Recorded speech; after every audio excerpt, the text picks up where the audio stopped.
Imagine looking into the eyes of a man who smiles as he describes extinguishing a human life. Not with rage, not with passion, but with the casual indifference of someone stepping on a cockroach. In the chaotic ruins of the Soviet Union, a new breed of predator emerged. They weren't mafia dons seeking power or desperate thieves seeking bread. They were something far worse. They were hollow men, devoid of a soul, killing simply because they could. In the bitter winter of 1994, the snow in a quiet Russian industrial town turned red. A series of brutal, senseless executions left the police baffled and the community paralyzed with fear. This isn't just a story about murder. It's a journey into the mind of a man who believed he was a wolf in a world of sheep. This is the case of Alexander Koryakin, the natural-born killer. To understand the horror of this case, you have to understand the setting. Russia in the mid-90s was a place where the old laws had died and the new ones hadn't been written yet. Inflation was skyrocketing, factories were closing, and the streets belonged to whoever had the biggest gun. In this vacuum, organized crime exploded.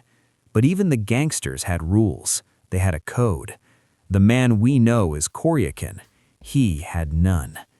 It started with a disappearance. Not a high-profile businessman or politician, but a regular taxi driver named Sergei. One night, he took a fare and simply vanished. His car was found a week later, burned to a crisp in a forest clearing.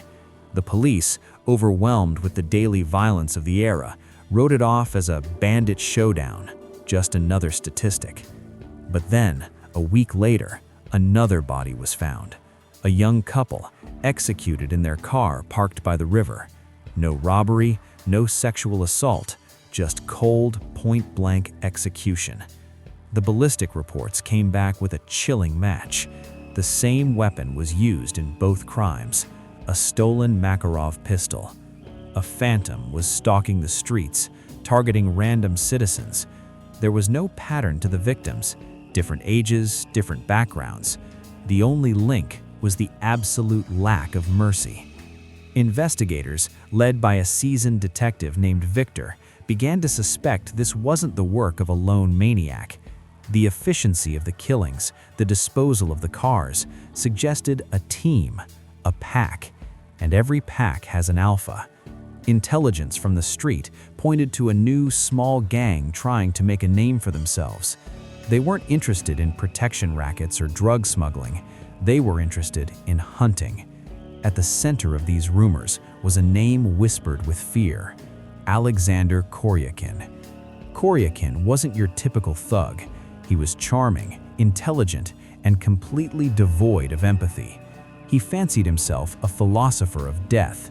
He would later tell police that he watched the movie NaturalBornKillers and felt a spiritual connection.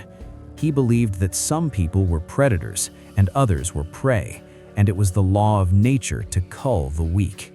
He didn't work alone. He recruited a childhood friend, a man named Edward, who was easily manipulated and desperate for money. Together, they formed a deadly duo. Koryakin was the brain, the ideologue. Edward was the muscle, the loyal dog who would bite on command.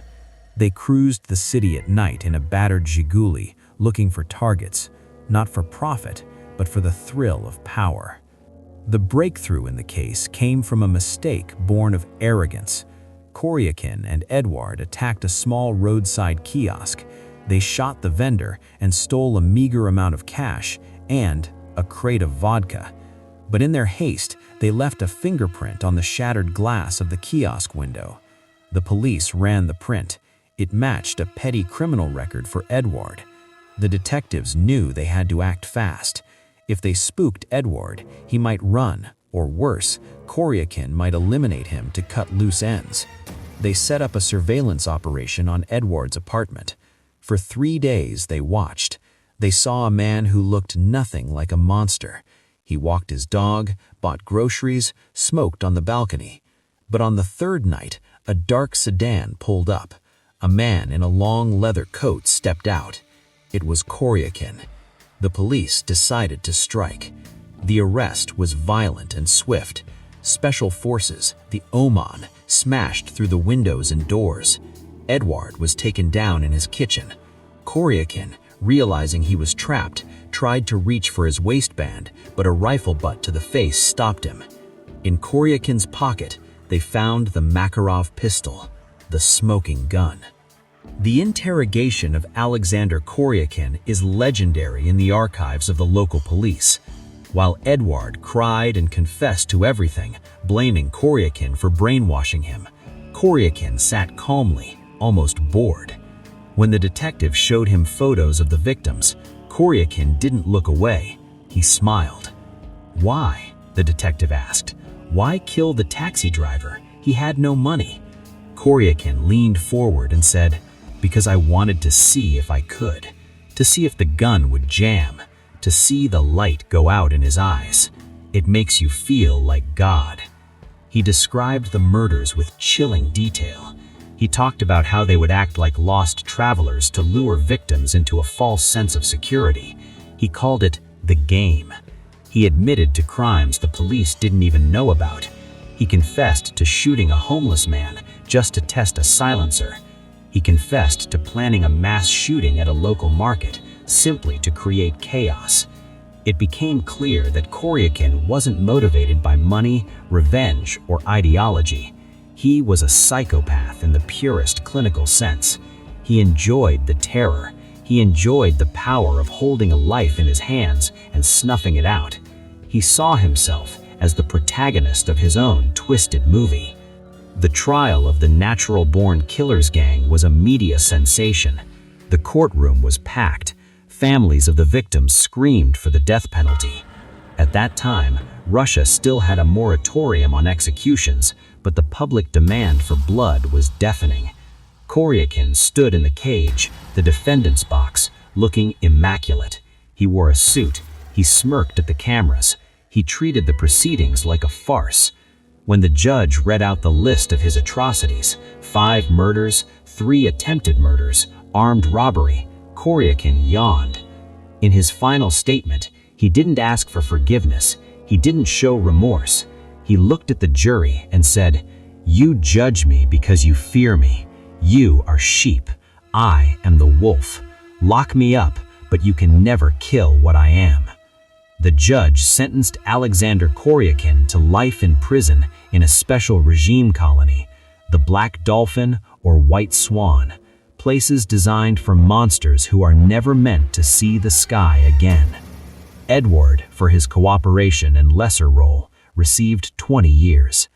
Today, Alexander Koryakin sits in a cell measuring 4 square meters. He walks in a bent-over position, handcuffed, surrounded by guards and dogs. The arrogance is gone, replaced by the gray reality of eternal confinement. The man who wanted to be a god is now just a number in a file. But the scars he left on the city remain. The families of the taxi driver, the young couple, the shopkeeper, they still carry the pain of that winter in '94. The Koryakin case serves as a dark reminder of a time when chaos bred monsters. It reminds us that natural-born killers aren't just Hollywood characters. They are real. They walk among us. And sometimes, looking into their eyes, you realize there is nothing but the abyss. Thanks for watching. If you enjoyed this deep dive into Russian criminal history, hit that like button and subscribe for more untold stories from the dark side of the world.